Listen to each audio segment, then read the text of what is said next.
If I said, okay, Ken Griffey Jr., compare, I want to know who is the Ken Griffey Jr. of football, the Ken Griffey Jr. of basketball. Who would you say?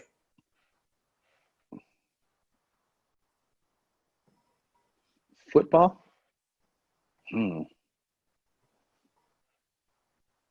Are we talking about ever? Yeah.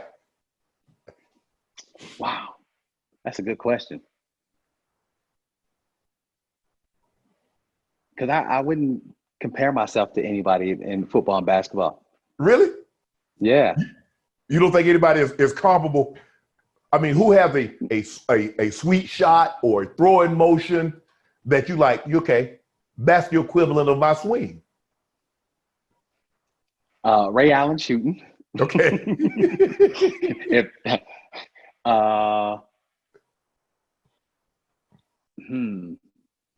And I would say Tony Dorsett.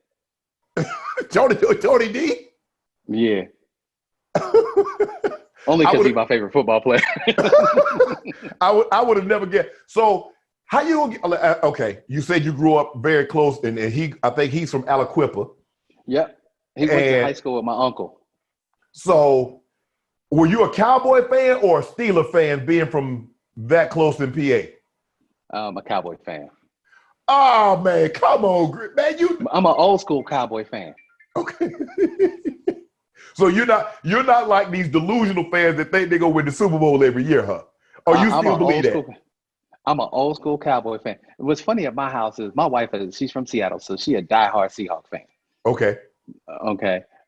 Trey, from us being here in Florida, all he heard was about the U. It's all about the U. So he heard Ed Reed, Ray Lewis, Willis McGahee. So he liked the Ravens. Okay. My youngest, when he was a starting quarterback, he didn't have a haircut till he was 9. So he had 14 inches of hair.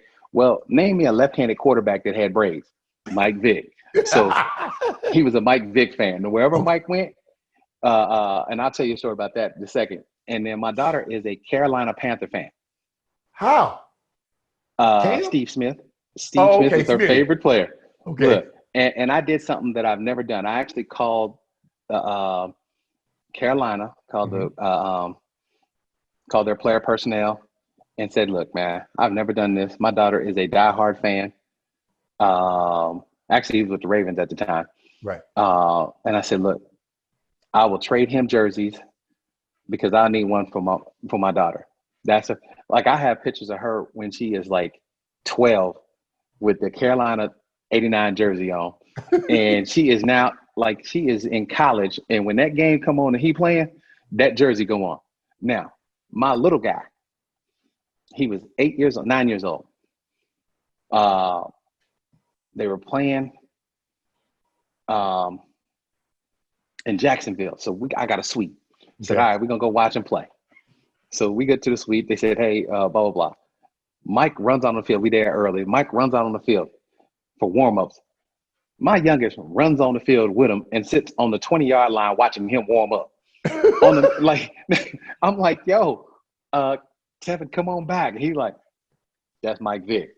I was like, okay. And even security was like, yeah, he ain't bothered nobody. And Mike ain't said that. Just let him go. He Indian style, watch him.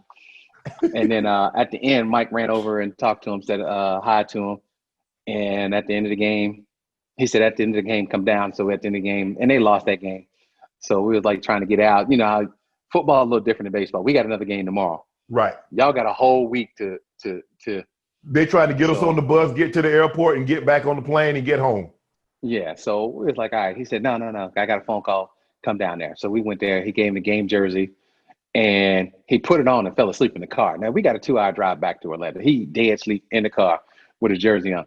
I'm like, hey, we got to take the jersey off. He's like, you going to frame it? I'm like, we going to frame it. Okay, we going to frame it. And to this day, it is in his room, and he is a freshman in college. Mama said he can't take that jersey.